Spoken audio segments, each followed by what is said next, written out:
Hello everyone, welcome back to the official YouTube channel of MD Defense Academy gene. आज motion के chapter का second part हम करेंगे।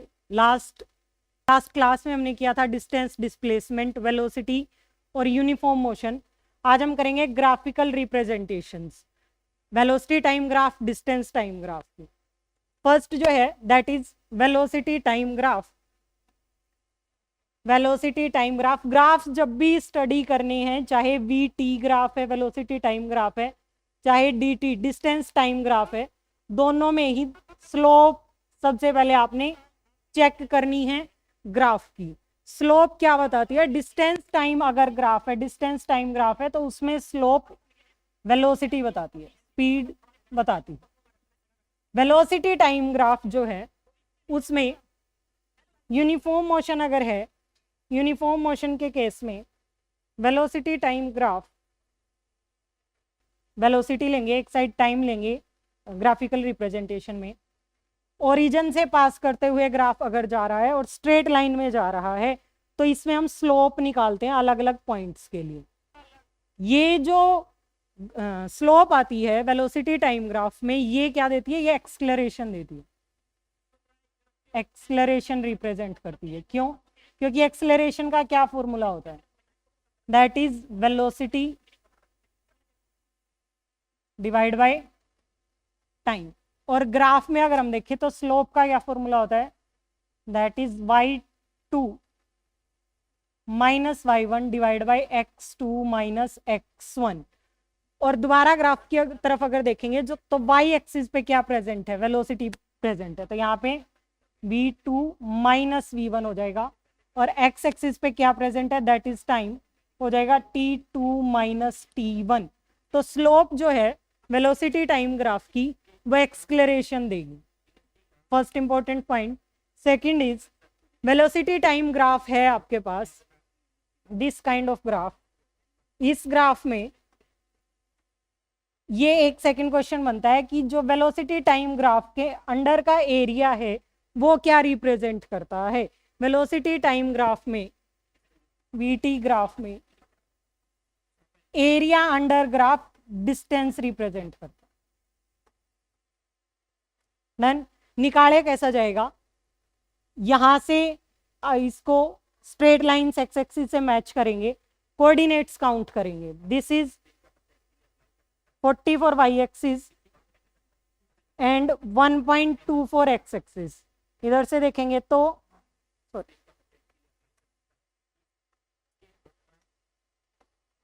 एक बार दोबारा करते हैं। ये वाले पॉइंट को अगर हम लेते हैं, यहाँ पे क्या है? 1.2 एक्स एक्सिस के साथ है और y 0 है। इधर t2 पॉइंट पे लेंगे तो दैट इज 4 एक्स एक्सिस के का कोऑर्डिनेट है और y एक्सिस का कोऑर्डिनेट 0 है, क्योंकि ये एक्स एक्सिस है और एक्स एक्सिस पे y कोऑर्डिनेट 0 होता है। जब इधर स्ट्रेट लाइन में हम लेंगे, ये वाले पॉइंट के अगर हम कोऑर्डिनेट निकालते हैं तो x है 1.2, y है 40 और सेम इधर x है 4 और y है 40। अगर ये वाली लेंथ हम काउंट करते हैं, this is from 0 to 40, this is 40। Same ये यहाँ पे भी होगी, 0 टू 40 40 होगी। और ये वाली लेंथ हमें निकालनी है तो क्या हो जाएगी? This is 4 minus 1.2 that is 2.8 होगी। अब जैसा कि आप देख सकते हैं, ये जो ग्राफ है, ये जो एरिया यहाँ पे शेडेड एरिया है, दिस इज रेक्टेंगल। ये एक रेक्टेंगल बन रहा है और रेक्टेंगल का एरिया का फॉर्मूला क्या होता है? That is length into breadth. Breadth होता है, लेंथ इंटू ब्रेड्थ। लेंथ क्या है? क्या रिप्रेजेंट कर रही है लेंथ हमारी? एक्स एक्सिस पे टाइम। और ब्रेड्थ क्या है? वेलोसिटी। तो ये क्या हो जाएगा हमारा? डिस्टेंस होता है। तो जब भी ग्राफ आए, ऐसा ग्राफ जिसमें area under velocity time graph पूछा जाए, तो जो area under velocity time graph है वो डिस्टेंस को रिप्रेजेंट करता है। नेक्स्ट है graphical representation of motion, velocity time graph. To know the distance moved by the car between point T1 and T2, draw करेंगे दो परपेंडिकुलर लाइंस को, दो परपेंडिकुलर्स, दीज परपेंडिकुलर्स, ये दो परपेंडिकुलर ड्रॉ कर लिए हैं कोरस्पॉन्डिंग पॉइंट T2 और T1 के। The velocity is 40 kilometre per our, velocity में कोई चेंज नहीं है, यहाँ भी 40 किलोमीटर पर आवर है और इधर भी 40 किलोमीटर पर आवर ही है। तो एरिया निकालने के लिए क्या हो जाएगा, AC, this is AC multiply by CD, this is CD, that is length into breadth, और वो एरिया देगा हमें, जो एरिया की वैल्यू आएगी कैलकुलेट करने के बाद, ये वाली value 40 into T2 minus T1, ये आएगा डिस्टेंस की वैल्यू। नेक्स्ट पे चलेंगे, velocity time graph. Again velocity time graph is used to study uniformly accelerated motion। uniformly accelerated motion का क्या मीनिंग है, मीन्स वेलोसिटी में चेंज हो रहा है, फिक्स्ड इंटरवल में फिक्स्ड चेंजेस हो रहे हैं। यूनिफॉर्मली जो उसकी वेलोसिटी है, जो भी ऑब्जेक्ट है उसकी वेलोसिटी इंक्रीज करती जा रही है, तो उसको बोलेंगे uniformly accelerated body. A car moves along a straight road, its velocity at regular interval of 5 second is given in the table. इधर एक टेबल है, जब टाइम 0 है तो उसकी वेलोसिटी 0 है, जब 5 सेकेंड हो गई हैं उसको स्टार्ट किए हुए तो उसने अटेन की है 2.5 मीटर पर सेकेंड की वेलोसिटी। 10 पे है 5 की, 15 पे है 7.5, 20 पे है 10, 25 12.5, 30 15। अगर यहाँ पे हम देखें कैलकुलेट करें तो टाइम इंटरवल जो है वो 5 सेकेंड्स का है, हर 5 सेकेंड का एक टाइम इंटरवल है, और इस टाइम इंटरवल में जो चेंज इन वेलोसिटी है वो भी यूनिफॉर्म है। 2.5 first interval, second 2.5 metre per second, third 2.5 metre per second. तो वो मोशन जिसमें टाइम इंटरवल के अकॉर्डिंग सेम टाइम इंटरवल जो चेंज होता है उसमें सेम वेलोसिटी चेंज हो रही है, तो वो क्या होगी, यूनिफॉर्म एक्सेलरेशन होगी। नेक्स्ट है for non uniform acceleration. Non uniform का मीनिंग क्या है, स्टार्टिंग जब की थी किसी भी बॉडी ने मूव करना तो उसकी जो वेलोसिटी थी that is 20 metre per second. Non uniform है तो वेलोसिटी इंक्रीज करने की बजाय वेलोसिटी डिक्रीज करती जा रही है हर पॉइंट के ऊपर। जैसे हमारा टाइम इसमें इंक्रीज कर रहा है और वेलोसिटी क्या है, डिक्रीज करती जा रही है। सेकंड एक और केस हो सकता है कि पहले कुछ टाइम तक वेलोसिटी इंक्रीज करेगी, फिर डिक्रीज कर जाएगी, फिर इंक्रीज कर जाएगी, फिर डिक्रीज कर जाएगी। ये केस कब होता है, ये केस ट्रैफिक जैम का केस इसको ले सकते हैं। ट्रैफिक जैम में जब भी कोई व्हीकल फंसा हुआ है तो उस टाइम पे कभी स्पीड को बढ़ाया जाता है, कभी ट्रैफिक के अकॉर्डिंग उसकी स्पीड को स्लो डाउन किया जाता है। तो ये जो ग्राफ है ये नॉन यूनिफॉर्म एक्सेलरेशन का है, मींस टाइम इंटरवल जो सेम अमाउंट में चेंज हो रहा है उसके रिस्पेक्ट में वेलोसिटी सेम चेंज नहीं हो रही है, वेलोसिटी डिफरेंटली चेंज होती जा रही है।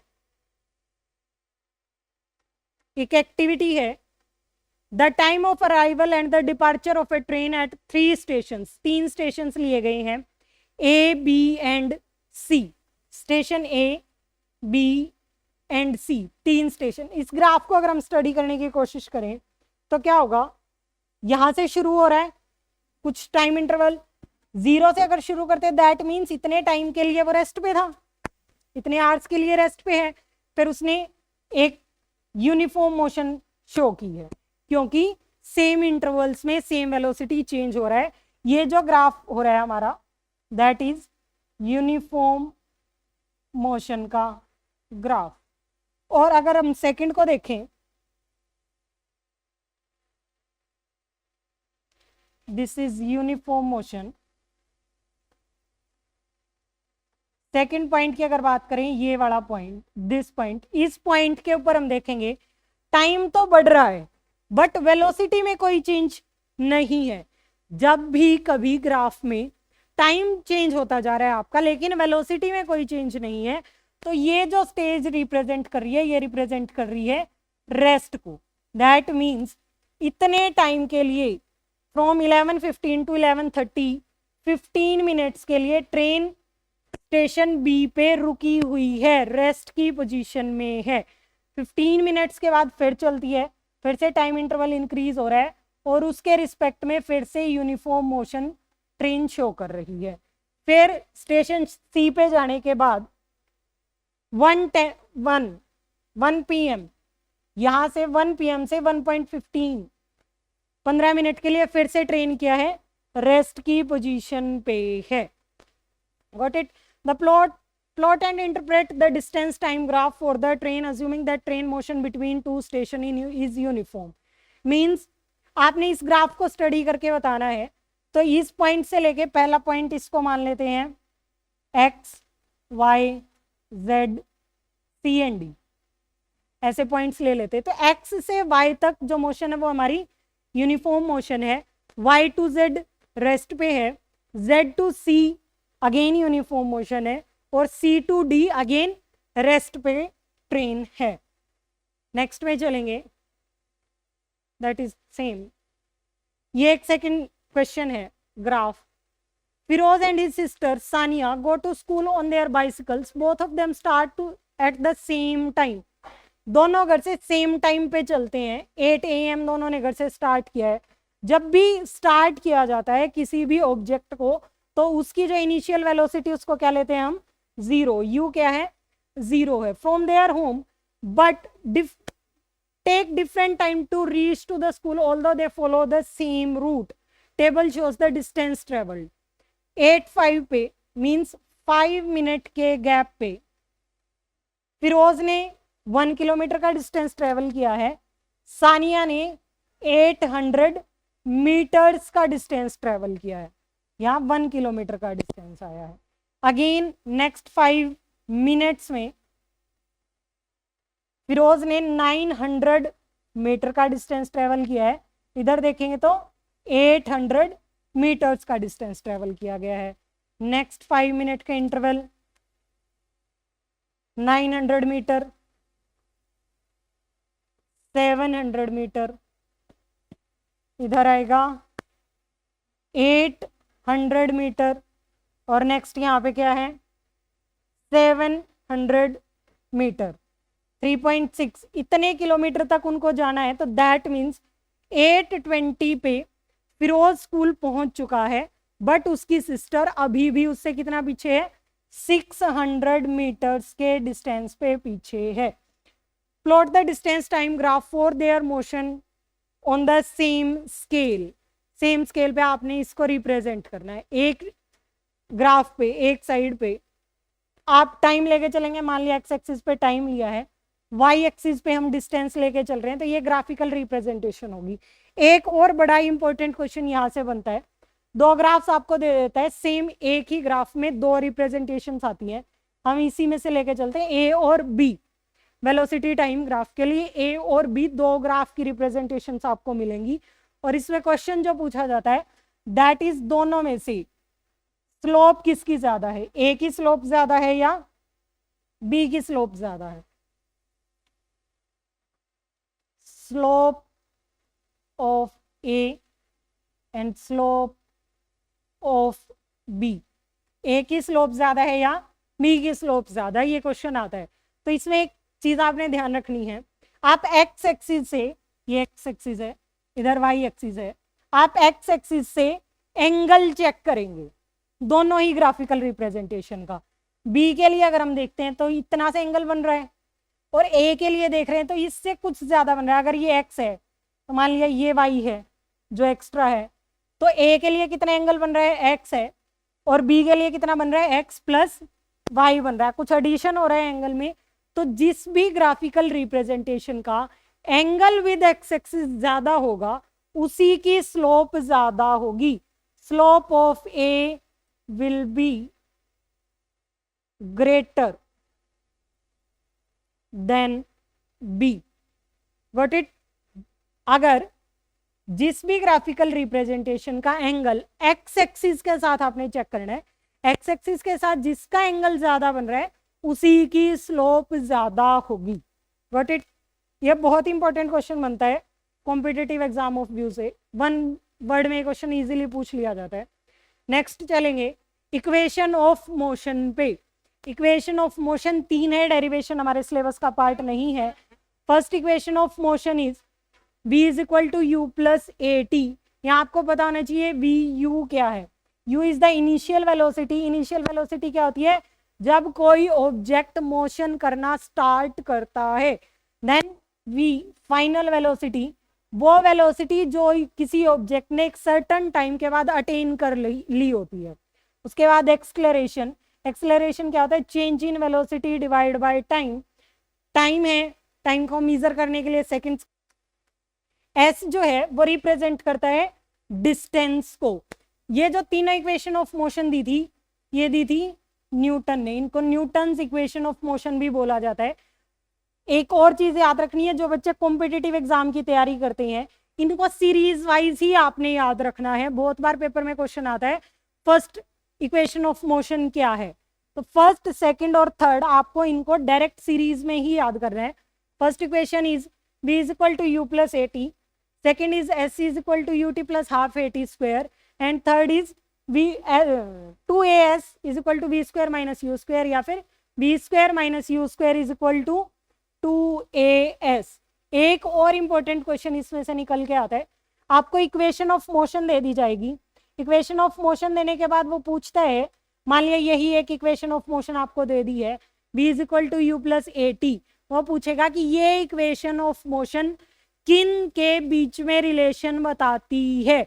तो रिलेशन किन के बीच में बताती है, एक शॉर्ट ट्रिक है, जो आप फर्स्ट यहाँ पे क्वांटिटी देख रहे हैं दैट, एंड जो लास्ट होगी means v is equal to u t अगर इक्वेशन आती है और इसमें पूछे ये फर्स्ट इक्वेशन ऑफ मोशन किन दो क्वांटिटीज के बीच में, किन दो फिजिकल क्वांटिटीज के बीच में रिलेशन बताती है, तो ये रिलेशन बताती है फाइनल वेलोसिटी और टाइम के बीच में। Second equation of motion relation बताती है डिस्टेंस एंड टाइम के बीच में, और third equation of motion relation बताती है फाइनल वेलोसिटी एंड डिस्टेंस के बीच में। Got it? न्यूमेरिकल देखते हैं। अ train starting from rest, rest से स्टार्ट कर रही है, दैट मीन्स u 0 है, इनिशियल वेलोसिटी 0 है, attain a velocity of 72 kilometre per our. ये क्या हो जाएगी? v हो जाएगी 72 किलोमीटर पर आवर। टाइम क्या दिया गया आपको? 5 मिनट्स का टाइम दिया गया है। Assuming that acceleration is uniform, find acceleration and the distance travelled by the train attaining this velocity. इसमें आप ध्यान रखेंगे, पहले आप वेलोसिटी की यूनिट्स चेंज करेंगे, क्योंकि वेलोसिटी की एसआई यूनिट क्या होती है? मीटर पर सेकंड। 72 किलोमीटर पर आवर को पहले आप कन्वर्ट करेंगे मीटर पर सेकंड में, तो उसके कन्वर्जन के लिए 72 इंटू 5/18 मीटर पर सेकंड हो जाएगा। उसके बाद टाइम हमारा 5 मिनट्स है, टाइम 5 मिनट्स है, तो इसको सेकंड में कन्वर्ट करेंगे, 5 इंटू 60 होगा। अब एक्सेलरेशन निकालना है, तो फर्स्ट इक्वेशन ऑफ मोशन उठा लिया, v is equal to u plus a t. इसमें हम डायरेक्ट वैल्यूज पुट करेंगे। ये 20 मीटर पर सेकंड आया और ये 300 सेकेंड्स आया है। फर्स्ट इक्वेशन ऑफ मोशन में अगर वैल्यूज पुट करेंगे, v की वैल्यू है 20 इज इक्वल टू u की वैल्यू है 0, a फाइंड आउट करना है, और t की वैल्यू है 300। इधर 300 मल्टीप्लाई में है, इधर आके डिवाइड में हो जाएगा, that will become 20 divide by 300 is equal to a। Cancel out करेंगे, 1/15 metre per second square acceleration की वैल्यू आ जाएगी। सेकेंड हमने फाइंड आउट करना है distance travelled by the train, distance travelled. बाकी दो इक्वेशन ऑफ मोशन देखते हैं, जिस भी इक्वेशन ऑफ मोशन में डिस्टेंस आएगा वही हम अप्लाई कर देंगे। ये इक्वेशन ऑफ मोशन हम अप्लाई करते हैं, तो इसमें क्या होगा? v square minus u square is equal to 2as, ये हमारी थर्ड इक्वेशन ऑफ मोशन होती है। इसमें v की वैल्यू क्या है? That is 20 metre per second, 20 का स्क्वायर होगा, u 0 है, इज इक्वल टू 2, ए की वैल्यू क्या है 1/15 और एस फाइंड आउट करना है। वैल्यूज पुट करेंगे तो एस की वैल्यू आ जाएगी 300 मीटर और कन्वर्ट कर देंगे तो क्या आ जाएगी 3 किलोमीटर एस की वैल्यू होगी। नेक्स्ट पे चलेंगे। Again a car accelerates uniformly from 18 kilometre per hour to 36 kilometre per hour in 5 seconds. यहाँ पे टाइम जो दिया गया है वो सेकेंड्स में दिया गया है टी, लेकिन जो वेलोसिटीज दी गई हैं वो किलोमीटर पर आवर में दी गई हैं, तो इनका कन्वर्जन करेंगे पहले। यू आपको दिया गया है 18 किलोमीटर पर आवर में और बी दिया गया है 36 किलोमीटर पर आवर। कन्वर्ट करेंगे तो 18 into 5/18 that will become 5 metre per second. ये हो जाएगी 36 इंटू 5/18 10 मीटर पर सेकेंड और टाइम है हमारे पास 5 सेकेंड्स का टाइम है। फाइंड आउट क्या करना है, एक्सेलरेशन फाइंड आउट करना है और एक डिस्टेंस कवर्ड फाइंड आउट करना है। सेम वही इक्वेशन लगाएंगे, v is equal to u plus a t. v की वैल्यू क्या है दैट इज 10, u की वैल्यू है 5 प्लस a की वैल्यू हमने फाइंड आउट करनी है और t की वैल्यू है 5। इधर 5 पॉजिटिव का है, पॉजिटिव में प्लस में एडिशन में इधर आके सब्ट्रैक्शन हो जाएगा तो that will become 10 minus 5 is equal to 5a। It will be 5a। ये कैंसिल आउट होके a की वैल्यू आ जाएगी 1 metre per second square. Units लिखना साथ में कंपलसरी है। उसके बाद डिस्टेंस कवर्ड निकालेंगे। डिस्टेंस कवर्ड के लिए इक्वेशन लगाएंगे s is equal to u t plus half a t square. u की वैल्यू भी है हमारे पास, u की वैल्यू क्या है 5, u निकाला था 5 मीटर पर सेकेंड, v निकाला था 10 मीटर पर सेकेंड और t है 5। वैल्यू पुट करेंगे s is equal to u t plus half of a t square में तो क्या हो जाएगी u 5 into 5 plus half of a कितना निकाला था 1 और t है 5। 5 इंटू 5 25 प्लस 5/2 ये कितना आ जाएगा 25 plus 2.5 half a t square, square है ये भी 5 है, ये 25 होगा और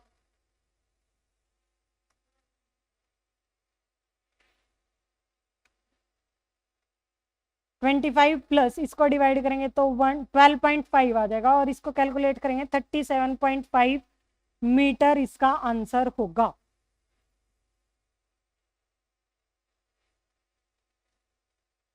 नेक्स्ट जो बचता है एक और इंपॉर्टेंट टॉपिक, लास्ट टॉपिक है हमारे चैप्टर का, that is uniform circular motion.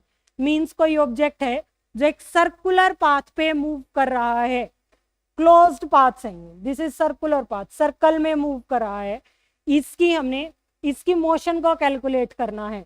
अगर हम सर्कुलर की स्पेसिफिकली बात करेंगे तो यहाँ पे देखें, इधर ये जो एरोज हैं वो रिप्रेजेंट कर रहे हैं वेलोसिटी को और वह इसी पॉइंट से मान लिया यहाँ पे ऑब्जेक्ट मूव कर रहा है, हमें direction of motion find out करनी है तो उसके लिए हम क्या करेंगे, एक टेंजेंट ड्रॉ करते हैं। टेंजेंट क्या होता है, वो एक स्ट्रेट लाइन जो सर्कल को सिर्फ एक पॉइंट पे टच करती है वो टेंजेंट होती है।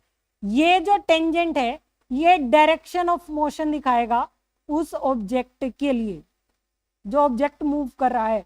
इस पॉइंट को ए मान के चलते हैं, इस पॉइंट को हम बी मान के चल रहे हैं, तो यहाँ पे डायरेक्शन अपवर्ड है और हम बी पॉइंट पे कैलकुलेट करेंगे तो डायरेक्शन डाउनवर्ड्स है।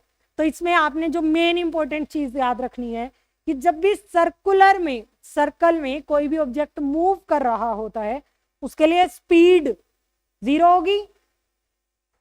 क्या स्पीड और वेलोसिटी सेम होंगी? स्पीड क्या वेलोसिटी के इक्वल होगी? नहीं होगी। क्यों नहीं होगी? क्योंकि स्पीड में क्या है, डायरेक्शन नहीं देखी जाती है, वो स्केलर क्वांटिटी है, बट वेलोसिटी में डायरेक्शन देखी जाती है। और अगर हम डायरेक्शन को देखते हैं तो एक बार डायरेक्शन अपवर्ड है और एक बार डायरेक्शन डाउनवर्ड है। तो स्पीड और वेलोसिटी यहाँ पे सेम नहीं है, दो अलग अलग क्वांटिटीज हैं because of they are, one is scalar quantity and other one is vector quantity. Velocity is vector quantity and speed is scalar quantity.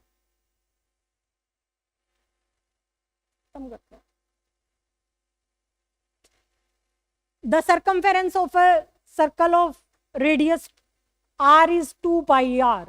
अब सर्कुलर ट्रैक है कोई, उसकी हमने वेलोसिटी फाइंड आउट करनी है, स्पीड फाइंड आउट करनी है, तो फॉर्मूला क्या होता है, v is equal to d by t, distance per unit time. और सर्कल के केस में डिस्टेंस कैसे निकाला जाता है, सर्कल का डिस्टेंस क्या होता है, उसकी पूरी की पूरी सरकमफेरेंस। सरकमफेरेंस क्या होती है सर्कल की, दैट इज 2 पाई आर। तो ये क्या आ जाएगा, अगर यहाँ पे स्पीड निकालिए that will become 2 pi r divide by time taken, जो भी उसने टाइम लिया है उस ट्रैक को कंप्लीट करने के लिए। अगेन एक ये लास्ट बचता है कि आप सेंटर में खड़े हैं, आपने अपने हाथ में पकड़ के किसी स्ट्रिंग के साथ कुछ बांधा हुआ है, एक वेट एक सिरे पे बांधा हुआ है और एक एंड पे आप एक एंड को आपने हाथ में पकड़ा हुआ है, उसको आप घुमा रहे हैं सर्कुलर मोशन में। जैसे ही आप उसका सर्कुलर मोशन बंद करते हैं, जैसे आप फोर्स अप्लाई करना बंद करते हैं या आप उसको अपने हाथ से छोड़ देते हैं, तो क्या होगा उस ऑब्जेक्ट के साथ, क्या वो सर्कुलर पाथ में ही मूव करता रहेगा या उसका पाथ चेंज हो जाएगा। वो सर्कुलर पाथ में मूव नहीं करेगा, उसका जो पाथ होगा वो पाथ चेंज हो जाएगा।